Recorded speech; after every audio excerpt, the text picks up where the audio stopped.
Algo se aproximou e travou minhas mãos para trás e disse no meu ouvido: Eu sou o diabo. Eu arrepiei dos pés até no alto da cabeça. Eu senti um pavor tão grande, tão horrível. Eu senti vontade de desaparecer no tempo, de não ser nada. E aquela coisa me puxou para baixo, me levou para um lugar escuro. Se prepare, porque é muito forte esse testemunho que você vai ouvir agora. O padre, ao momento que ele abre a Bíblia e começa a ler, exatamente no livro de Salmos, na Bíblia Católica, se não me engano, Salmo de número 114. Lembra do Salmo 115? Então, lá é 114. Quando fala assim, tem olhos, mas não veem, tem boca, mas não fala, tem mãos, mas não apalpa. É nessa parte em que ele lê e ele começa a ficar intrigado, ele começa a ficar impactado com a palavra de Deus.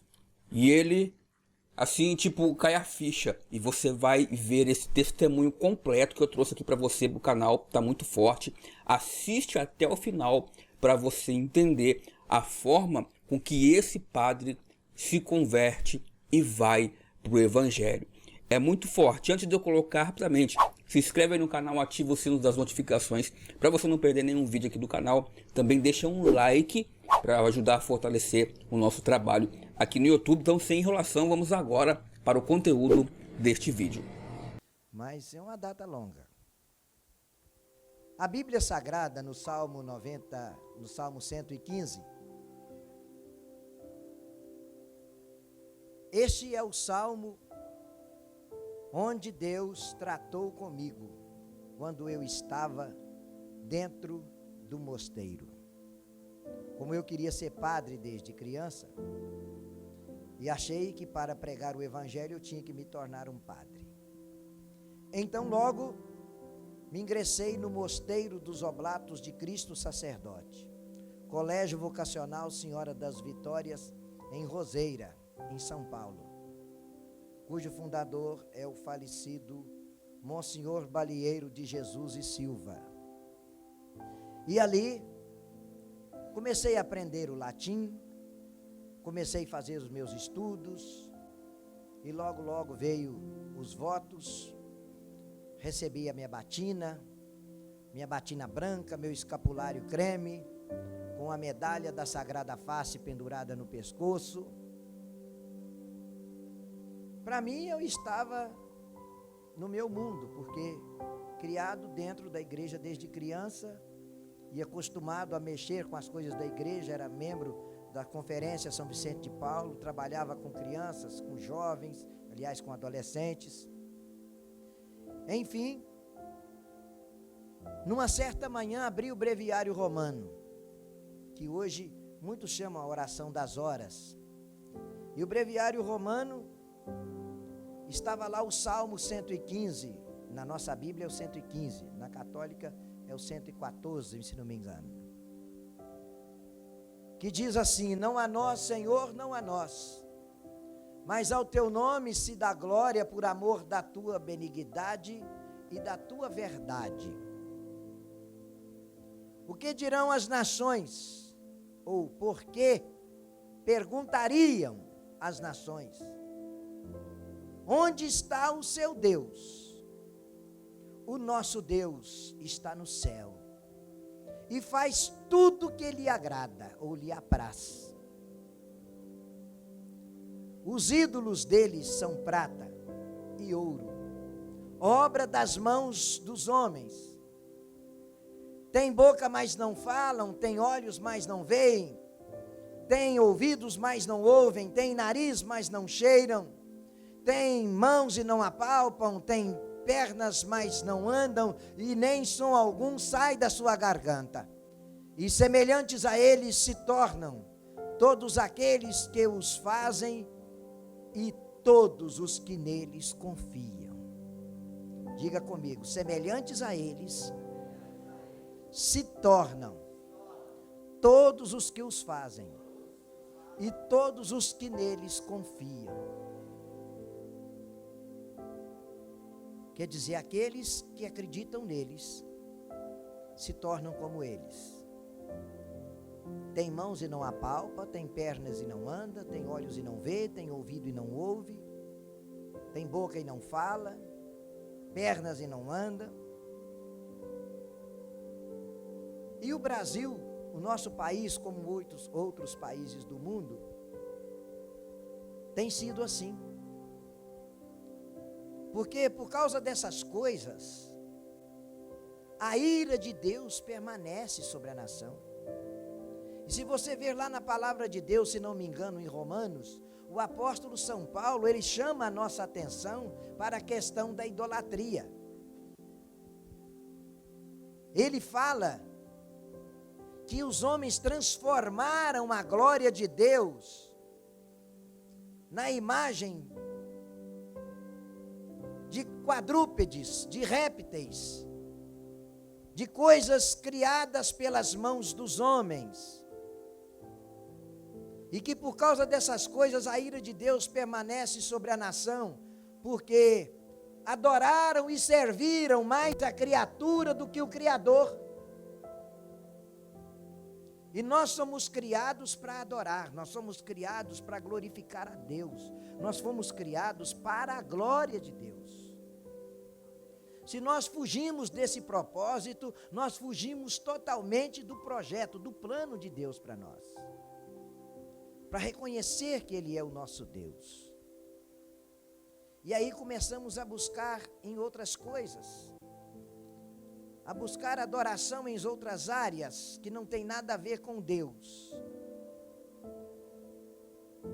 É como quando Moisés levou as tábuas para o monte, foi receber os mandamentos, e Arão achou que ele estava demorando, e todos começaram a recolher suas gargantilhas de ouro, seus brincos de ouro, suas pulseiras de ouro, e fizeram um bezerro de ouro para adorar. E aí a ira de Deus desceu sobre o povo. Você vê que na Bíblia sempre a ira de Deus desce sobre o povo, porque o povo deixa de adorar a Deus, de adorar o Criador para servir a criatura. Então o Senhor me mostra no Salmo 115, que aquilo tudo que eu estava fazendo não estava certo. E eu perguntei, meu Deus, o que é que tem olhos e não vê, que tem mãos e não apalpa? E o Senhor então, com a sua mão poderosa, moveu meu rosto na direção do altar. E meus olhos foram sobre as imagens da Senhora das Vitórias e a imagem de São José, bordadas em ouro, em estilo barroco, as quais eu adorava, eu rezava, eu pedia. Porque as pessoas podem afirmar, não, mas nós, católicos, nós não adoramos imagem. Nós temos elas lá como um retrato, como uma foto. Mas vem cá, se eu ajoelho no pé de alguma coisa, se eu beijo aquela coisa, se eu peço alguma coisa para ela, no lugar de Deus, eu não estou adorando aquela coisa? Jesus, quando Satanás tentou induzi-lo a adorá-lo, Satanás apresentou para Jesus toda a glória do mundo e disse para ele, se você tão somente se ajoelhar nos meus pés e me adorar, eu te darei tudo isso. Mostrou toda a glória do mundo. E Jesus disse, vá de retro, Satanás, porque está escrito, só o Senhor seu Deus adorarás e só a Ele prestarás culto. Para Deus não existe culto de idolia nem de hiperdulia. Esse negócio, isso é invenção da teologia católica, porque na realidade o culto de idolia é prestado somente a Deus. Não existe culto de hiperdulia. Ninguém pode prestar culto para ninguém. Todo culto, toda adoração pertence a Deus. O canto dos pássaros é uma adoração a Deus. O choro de uma criança é uma adoração a Deus. Até o nosso gemido de dor é adoração a Deus. Deve ser. Porque quando nós estamos sofrendo, Deus está vendo o nosso sofrimento. E aí, a imagem que eu abraçava todos os dias, eu jamais ia acreditar que aquelas imagens seriam aquilo que tinha olho e não vê, que tem mãos e não apalpa e que não podia me responder. Eu era ecônomo lá no mosteiro, levava uma vida monástica fechada dentro do mosteiro, onde se segue a regra de São Bento. Era uma vida muito controlada, muito disciplinada. Eu não posso descartar aqui os méritos da organização e da disciplina que se tem dentro de um mosteiro. É algo muito bem organizado, muito bem feito. E eu também não venho para falar mal da igreja ou para denegrir a imagem da Igreja Católica, porque eu tenho muito respeito por ela, tenho muitos padres que são meus amigos e gosto muito deles. Eu simplesmente não concordo com certas coisas e não encaixa na palavra de Deus. E está fora da Bíblia, não é de Deus. Então, de repente, aquele salmo fica gravado no meu coração. Eu achava que era o diabo que estava tentando desviar a minha fé. Eu estava enfermo com um problema no estômago e quando fui me deitar, Deus me dá uma revelação. Eu estava deitado, as lâmpadas do dormitório estavam apagadas, tudo escuro. Eu já havia feito as últimas orações e meu corpo ficou anestesiado, paralisou o meu corpo. O dormitório que estava escuro começou a ficar claro. Veio algo iluminando tudo. E os seus cabelos eram brancos como a lã. A claridade vinha do seu rosto que brilhava. As suas vestes brancas, brancas como a neve. Caminhava flutuando e não tocava no chão. Se aproximou da minha cama, me bateu um objeto pontiagudo aqui no estômago, arrancou alguma coisa parecendo ser um pedaço do meu intestino grosso. Foi tão real que eu estremeci. E quando retirou aquilo de dentro de mim, flutuou e atravessou o teto como se ele não existisse. E foi-se embora. Mas a presença, a glória que encheu todo o dormitório, a felicidade, o gozo que eu senti no meu coração, foi algo tremendo. Quando me olhou, aquele olhar penetrante de misericórdia, de amor, de alguém que ama com um amor incondicional. E foi-se embora. E eu fiquei muitos dias em estado de graça e andando como se estivesse andando em cima de nuvens. Sentindo meu coração alegre e feliz. E ninguém entendia a felicidade que eu estava sentindo dentro de mim. Mas é porque eu sabia que o bom Jesus dos milagres me visitou. E a partir daquele dia, a minha vida nunca mais foi a mesma, por causa daquele encontro que eu tive aquela noite com o Senhor, que tocou no meu coração, que envolveu a minha vida, que se mostrou para mim, que se revelou, mostrando, eu estou com você. Isso é, nós não estamos sozinhos. João estava exilado na ilha de Patmos. Você quer ver uma foto, um retrato de como é Jesus hoje? Porque, aliás, o modo como você vê Jesus, quando você está falando com Ele, é o que vai determinar o grau da sua fé e onde você vai passar a sua eternidade, se é ao lado de Jesus ou se é longe dele. O modo como você vê Jesus é o modo como você crê nele. Se você vê Jesus pregado numa cruz, é assim que você acredita nele. Se você vê um Jesus fora de um túmulo vazio, agora se você olha num trono e vê um Jesus assentado num trono de glória, é assim que você crê nele. E João viu esse Jesus. Ele disse: eu estava exilado na ilha chamada Pátimos, no dia do Senhor, eu me achava em espírito. Ouvi atrás de mim uma voz como um voz de som de muitas águas, como um barulho de trombetas, e virei-me para ver quem falava comigo. Então eu caí como morto, porque em face da glória do Senhor ele caiu como morto. Foi assim que Jesus está hoje. E ele olhou e disse: os seus cabelos eram brancos como a lã, seus olhos penetrantes como chama de fogo, suas vestes brancas como a neve, na altura do seu peito um cinto de ouro, e seus pés brilham como um latão reluzente. Anda no meio de 7 castiçais de ouro, e nas suas mãos 7 estrelas. E sua língua é como uma espada de 2 gumes. Está explicado por que João caiu como morto.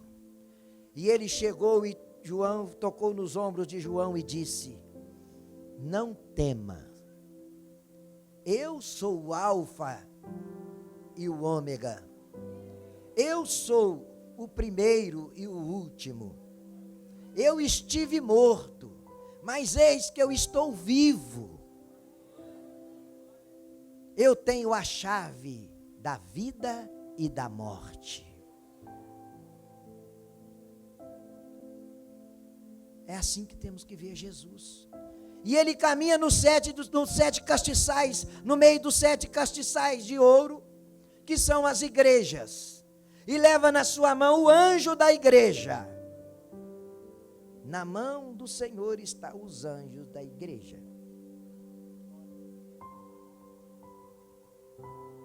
É muita glória.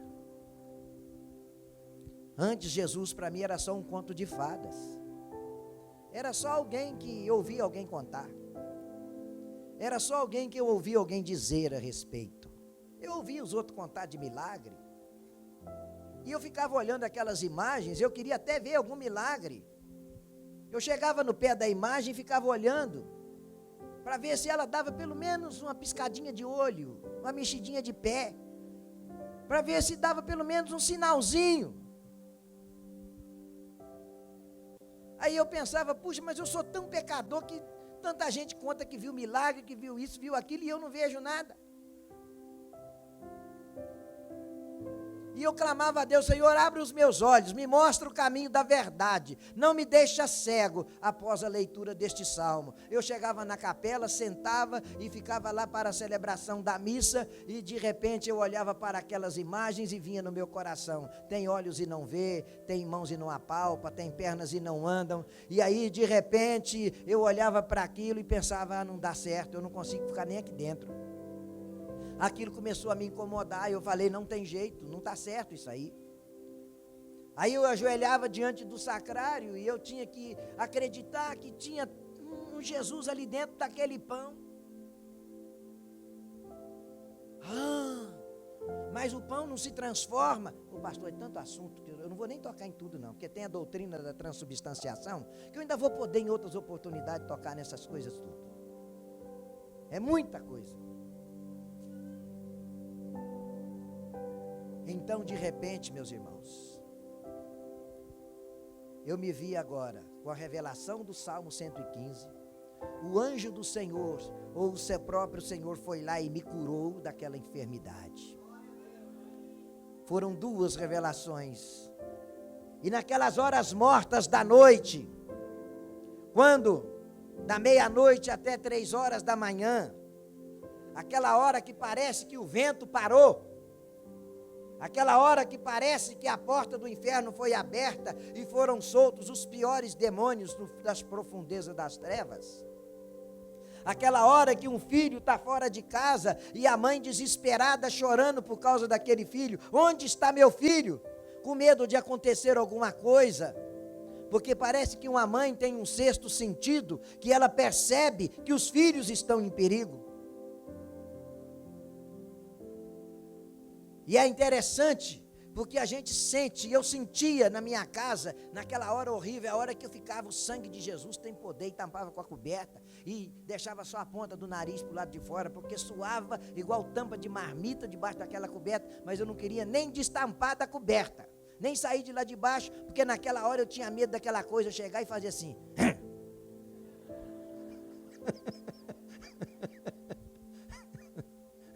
Entendeu? Eu ficava enroladinho ali, ó, e tremendo, com medo de alguma coisa. Mas hoje, graças a Deus, Jesus levou todo o meu medo. Então, naquelas horas, aquela coisa segurou minha mão para trás. Algo se aproximou e travou minhas mãos para trás e disse no meu ouvido: Eu sou o diabo. Eu arrepiei dos pés até no alto da cabeça. Eu senti um pavor tão grande, tão horrível, que eu senti vontade de desaparecer no tempo, de não ser nada. E aquela coisa me puxou para baixo, me levou para um lugar escuro, uma luz, um lugar tenebroso, e de trás de uma porta, parecendo uma porta daqueles castelos medievais, vinham gritos de lá. Gritos horríveis saíam de lá de trás. E eu clamava por todos os santos que eu conhecia, e aquela coisa me arrastava para lá, para o lado daquela porta, e eu estou, me ajuda, Santa Catarina, me ajuda, meu São Pedro, meu Santo Antônio, meu São João Batista, e papapá, e nada de acontecer nada, e aquilo só me arrastando, e eu parava a perna, não queria andar, queria fazendo assim comigo. E não tinha jeito, eu não conseguia parar. E clamava, e aquela coisa me arrastando. Então eu disse: Yeshua Hamashia. Aquela coisa fez assim. Parece que algo se abriu em cima. E o Senhor me tirou de lá. E me colocou sentado na beira da minha cama. E eu, morrendo de medo, peguei o texto e comecei a rezar o rosário. Deus deve ter pensado assim: ele não entende mesmo, não tem jeito. Aí eu fui para Belo Horizonte fazer uma cirurgia de vista. Deus me tirar de lá de dentro do mosteiro para ir para Belo Horizonte fazer cirurgia de vista. Chego em Belo Horizonte, vou lá para o Felício Roxo fazer a cirurgia, fiz a cirurgia, fui para Manhuaçu, na casa da minha mãe. Deus me segurou lá até no dia do aniversário da minha mãe. Minha mãe que já foi promovida para a glória celestial. E de repente era aniversário dela, a pastora estava lá, e a pastora estava pregando a cura do rei Ezequias, que o rei Ezequias estava doente, e que Deus falou para ele: Ezequias, você vai morrer, você não vai viver, a doença que está em você é para a morte. Aí Ezequias vira o rosto para a parede e chora amargamente e diz: Senhor, ouve as minhas orações. Então Deus ouve a oração do Ezequias, sara a enfermidade do Ezequias e cura o Ezequias e dá a ele mais longos 15 anos de vida. Aí o pastor foi para casa, a esposa do pastor foi para casa, falou para o marido dela que o filho da irmã Isolina, o padre Renato, estava na casa dela. O pastor, mais do que depressa, pegou a Bíblia e foi lá para casa. E começou a folhear a Bíblia e pregar para mim, sobre as imagens, sobre não sei o quê, batismo de criança e tanta coisa, transubstanciação. Só que ele pregava e eu despregava. Ele pregava e eu despregava. Ele pregava e eu despregava. E o pastor ficava vermelho e não adiantava nada. Ele pregava e tal, e eu despregava. E eu vi a hora que ele ia até apelar, ficar com raiva de mim. Aí me convidou para ir à igreja. Eu fui. Cheguei lá na igreja, a igreja só cercadinha de bambu assim no terreno, com telha de amianto e chão batido. O banco era aquelas tábuas de construção, sabe? Aqueles bancos assim. Alguns levavam até alguma cadeira de casa para sentar, e que não tinha muito lugar. Então sentava lá as pessoas, mas ficava cheinho de gente. Mas cheio. E ali o povo ficava ali sentado naquela, mas não sentava muito não, ficava em pé cantando. E tinha um irmão que dirigia o louvor, e era sanfona, tocando, acordeon tocando, um tocando sino, o outro tocando pandeiro. Não tinha nem teclado assim naquele tempo não, tá entendendo? Era tudo assim na base do... O instrumento mesmo bonito que cantava era nas palmas, todo mundo batia a palma. E cantava: Jesus na seta quer falar comigo, a sua presença é muito real. Nas montanhas vejo as suas mãos, e no vento ouço a sua voz. Nas estrelas vejo o seu olhar, está mostrando que Jesus breve virá. Deus mandou a cura divina, Ele livrou a minha alma da ruína. Agora eu vou alegre anunciar que Deus está curando neste lugar. Agora eu vou alegre anunciar que Deus está curando neste lugar. Cai, cai, cai, cai, deixa cair, é fogo lá do céu que está caindo aqui. Cai, cai, cai, cai, deixa cair, é fogo lá do céu que está caindo aqui. Essa obra é de Deus, ela não pode parar. Satanás que sai do meio, se não vai se machucar. E assim por diante. Pegava aquele ritmo e cantava uns 40, 50 minutos direto. E todo mundo batendo palma e louvando, e gente orando em línguas. E aí daí a pouco o pastor passa a mão na palavra, e eu lá no culto. Tudo novo para mim. Os primeiros hinos que eu aprendi foram esses. Aí o pastor começa a orar. Boa noite, irmãos, tal, e começou a orar para o povo. Vamos fazer agora a poderosa oração da libertação. Vamos formar a corrente das 7 orações. Mandou o povo ficar em pé. Quando o pastor começou a orar, começou a cair gente demoniada para o chão. Aquelas pessoas gritavam: ah, eu quero matar ela, que eu não sei o quê, e papapá. Eu nunca tinha visto aquilo, eu fiquei meio coisa... E aí eu estava em pé lá na frente, no meio do povo, de repente eu segurando no meu crucifixo para me proteger, meu crucifixo bento, eu com medo do demônio para não me pegar. Eu com medo do demônio para ele não me pegar, e o pastor está aqui, ora, e cai gente demoniada, caía um lá, eu olhava, caía outro, e eu olhava para lá e vendo aquele povo rolando no meio daquela terra, naquele chão de terra, e o pastor orando, de repente a mulher cai perto de mim e agarra na minha perna. Pronto. Aí diz o pastor que eu comecei a orar mais alto do que todo mundo dentro da igreja. Pode perguntar isso para ele. O meu crucifixo bento não me protegeu. O demônio da mulher endemoniada agarrou na minha perna de qualquer maneira. Aquilo o demônio queria dizer assim: eu não vou te largar. O pastor vem de lá e põe a mão. No nome do Senhor Jesus, eu te ordeno, sai dela. Quando ele fez assim, eu fiquei olhando na mão dele. Eu queria saber o que ele tinha na mão. Eu achava, ele tem alguma coisa na manga do paletó. Eu fiquei julgando que tivesse um monte de coisa, de menos poder de Deus. Porque assim, infelizmente, esses que chamam nós de protestantes, não acreditam que o que nós fazemos aqui é poder de Deus. Eles não acreditam que o que está aqui é o poder do Espírito Santo, não. Eles não acreditam nisso. Eles querem explicar pela lógica o que é inexplicável. Porque o sobrenatural não se explica pela lógica. Porque o milagre não tem lógica. Ele é fora da lógica.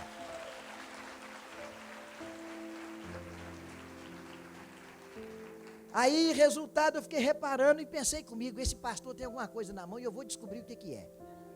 Eu quero descobrir o que ele tem na mão, porque a hora que eu chegar lá em Aparecida do Norte, na Basílica de Aparecida, que eu for lá, porque a quantidade de gente que vai naquela basílica, lá tem a sala dos milagres. Quando eu chegar lá na Aparecida do Norte, eu com autoridade, com poder desse, com o conhecimento que esse homem tem, eu vou descobrir qual a ciência que ele usa nisso aí.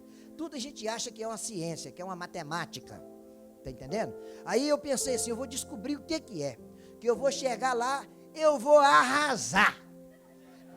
Eu vou chegar lá, eles vão olhar para mim e vão falar assim: esse aí é o cara. E aí, pouco tempo depois, o pastor, naquele dia eu falei com o pastor que eu queria ficar na igreja. Eu perguntei, pastor, o que eu tenho que fazer para aceitar Jesus como meu Salvador? Depois de tantos milagres, tantos sinais, tantas coisas maravilhosas igual eu vi, eu falei, pastor, eu quero receber Jesus como meu Salvador. Ele falou comigo, você tem que arrepender dos seus pecados. Crê no Senhor Jesus e seja batizado e você será salvo. E outra coisa, para você ser feito filho de Deus, porque não é todo mundo que é filho de Deus, não. Filho de Deus são aqueles que reconhecem, que recebem Jesus como seu único e suficiente Salvador. As pessoas são filhos de Deus no lado da criação, mas no lado divino, porque todos caíram no pecado e perdidos estão no mundo do pecado. Agora são resgatados pelo sangue de Jesus quando recebem Jesus como seu Salvador. E aí então a Bíblia fala, deu a todos os que o receberam o poder de serem feitos filhos de Deus. A todos que o receberam. Então eu recebi Jesus como meu Salvador. Eu falei, pastor, eu quero ser batizado.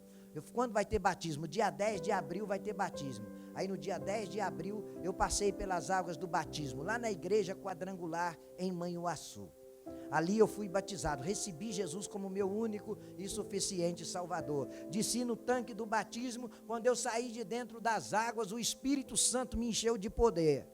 Eu saí orando em línguas e chorando e glorificando a Deus. Aleluia. Aí, tempo depois, chegou a minha vez de experimentar o poder do pastor, o poder de Deus que estava na mão do pastor. Fui convidado para ir fazer uma visita. Primeira vez, eu não tinha experiência nenhuma. Aí uma senhorazinha, que era um guarda-roupa, a mulher era um duplex, grandona. Eu, para ficar perto dela, tinha que fazer assim. E me convidou para ir à casa dela fazer uma visita. Ô pastor, chegou lá falando comigo, o senhor não podia ir lá em casa fazer uma oração? Falei, pois não, eu com muito boa vontade, né? Pois não, vou sim, prontamente, vou lá sim orar na sua casa. E fui, subi um morro para chegar na casa daquela mulher. Quando cheguei lá na casa, que era já de noite, estava anoitecendo, tinha uma mocinha lá na casa, muito caladinha. E aí a senhora da casa falou para mim, mas não vai ter jeito de senhor orar aqui na sala, não tem jeito de senhor ler a Bíblia não. Aí eu pensei já comigo assim, aí já começou aquele negócio, né? Logo já pensei, isso é o capeta que queimou essa lâmpada. Só para mim poder não ler a Bíblia aqui. Aí peguei a Bíblia e falei, onde é que tem luz aqui? Ela falou, só lá no quarto. Eu falei, no quarto, eu vou ler a Bíblia lá no quarto. Pensei comigo, mas o diabo não vai me impedir de ler a Bíblia. Aí eu tinha aquele negócio de ler o Salmo 91. Aí entrei lá para dentro do quarto e ela muito grande, ficou em pé perto da porta, a cama de lá assim, um guarda-roupa para cá e uma janela assim. E eu fiquei do lado do canto e comecei. Aquele que habita no esconderijo do Altíssimo, papai com muita fé, falando e cheio de fé e tal, e comecei, meu Deus, eu repreendo o demônio, eu repreendo as obras de Satanás. Quando eu comecei com aquilo, o bicho manifestou na mulher. Aquele guarda-roupa daquela mulher, endemoniada, eu pequeno, baixinho, e aquela bitelona daquela mulher assim, e eu de cá, ela com cada braço assim, ó, parecia uma lutadora de sumô. E eu fiquei em pé do lado de cá. E ela começou de lá. Aí que eu vi que manifestou o demônio, aí eu também panhei coragem de cá e comecei a desafiar, sabe? E aí começou aquela batalha. E eu estou, tá, te queima você, e eu te queimo, e você vai sair, e você vai embora, e tá queimado, e tá não sei o que, derrotado. E lá vai eu com aquele negócio todo, entendeu? E muito entusiasmado, porque foi a primeira vez que eu orei e manifestou demônio em alguém. Entendeu? Eu estava feliz com aquilo. Aí de repente aquilo a mulher. De repente o demônio firma o corpo daquela mulher. E ela esticou o braço assim. Esticou o braço para frente. E veio para o meu lado. E eu em pé no canto da casa, ela veio para agarrar na minha garganta. E eu fiquei apavorado, pensei, a hora que ela chegar aqui, vai voar o ossinho para tudo quanto é lado. Ela vai pegar assim, vai fazer igual frango. Vai dar só aquele estralo. Que ela chegou perto de mim, que ela veio andando, e eu peguei e fechei o olho, falei, não quer nem ver. Porque eu já tinha olhado para a janela, pensei, vou pular a janela para a rua. Eu estava procurando um jeito de pular a janela, mas a janela estava trancada com aquele pau, que eles põem um ferro assim e atravessam a madeira. Não tinha jeito de eu abrir aquela janela para me sair, não dava tempo. Ela estava vindo assim já para me pegar. E eu pensei, o que eu vou fazer agora? E ela veio. Aí eu fechei o olho e encolhi, fiquei quietinho assim. Eu nem falar nada, não falava, só em espírito de oração. E pensando dentro do meu coração, o sangue de Jesus tem poder, o sangue de Jesus tem poder, o sangue de Jesus tem poder. De repente eu dou uma abridinha no olho assim, um anjo do Senhor levantou aquela mulher uma altura assim do chão, fez assim com ela, jogou ela lá em cima da cama. Não fui eu não, foi o anjo do Senhor que fez. Porque eu mesmo não tinha feito não. Se dependesse de mim, ela tinha agarrado na minha garganta e me dado um saculejão lá. Mas o anjo do Senhor é poderoso e acampa ao redor daqueles que o temem. Aleluia! Pegou aquela mulher e jogou ela para lá. Ela não conseguiu tocar em mim. Aí eu, muito corajoso, eu com uma coragem de dar medo, como diz o outro. Com aquela coragem de dar medo, aproveitei que ela caiu em cima da cama, aproveitei aquela situação toda, que ela estava lá cuspindo e caindo em cima dela mesma. Ela cuspia para lá, o cuspe voltava. Aí eu só olhei assim para o lado da cama, que é a cama largona de casal, e ela muito grandona, muito fortona. Eu só olhei assim e vim para o lado da porta. Cheguei perto da porta do quarto, olhei lá para a porta da sala, para ver se a porta estava aberta. Eu já fui calculando os meus movimentos nos mínimos detalhes. Estendi a mão e falei assim, e olhava para a porta, para ninguém fechar, porque a mocinha que estava lá tinha sumido, eu não sabia para onde que ela foi. Aí eu pus a mão de cá de longe, sai dela em nome de Jesus. Ó. E caí fora. E não tem mais notícia até hoje. Não sei mais do que aconteceu. Eu só sei de uma coisa, que daquele tempo para cá eu fui apanhando experiência de expulsar demônio dos outros. Aí era 3 horas da tarde, vou contar uma outra, que eu estava orando para um senhor que chegou magrinho lá na igreja, todo caidinho, coitado, amarelinho. E eu pensava assim, todo mundo que eu via meio caído, eu achava que tinha demônio. Aí eu fui orar para aquele homem. Quando eu pus a mão na cabeça dele, estou assim, sai dele, demônio. Sai dele, espírito imundo. E sai não sei o quê. Cai por terra. Aí o homem foi e caiu. Quando ele caiu, que eu estou lá no chão perguntando, conversando e tal. Era 3 horas da tarde. O pastor estava lá no escritório e eu ajudando o pastor no culto da tarde. E eu estou orando, de repente eu falei assim, espírito imundo, fala seu nome. Aí ele falou assim, meu nome é José, não sei do que lá. Falou o nome e o sobrenome.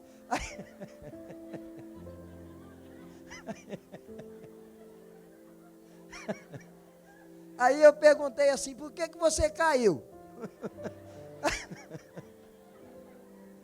Por que você caiu? Ele falou comigo assim, você mandou?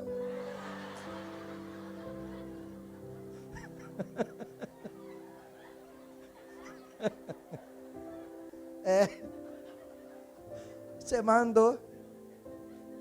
Eu falei assim, mas o senhor está assim tão esquisito. Eu falei, não, é porque eu estou com fome. Eu não...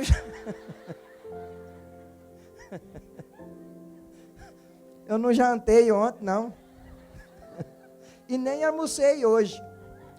É por isso que o homem caiu lá na igreja, eu pensando que ele estava endemoniado. Aí eu comecei a orar a Deus, Senhor, me dá discernimento de espírito, para mim poder reconhecer quando tem um demônio no corpo das pessoas, porque senão eu vou ficar passando por essa situação toda a vida. O senhor tem que me ensinar como é que eu vou saber que uma pessoa está endemoniada mesmo. E aí Deus começou a me usar, me mostrar as coisas, começou a me orientar como que eu devia fazer. Então eu comecei a aprender, Deus foi me mostrando como que eu devia fazer o ministério. E assim funcionou. E eu ainda estou aprendendo até hoje, sabe? Amém? E agora eu quero fazer um convite para você que está aqui. Não saia deste vídeo sem antes fazer o download dessa apostila de estudo bíblico mais procurada do Brasil. Eu vou deixar para você aqui no primeiro link da descrição. Você vai lá, faz o download, que eu tenho certeza que será a bênção de Deus para a sua vida, que trará muito conhecimento e vai ser edificante para os seus estudos bíblicos. Clica agora no primeiro link da descrição e faça o download dessa apostila e seja poderosamente abençoado.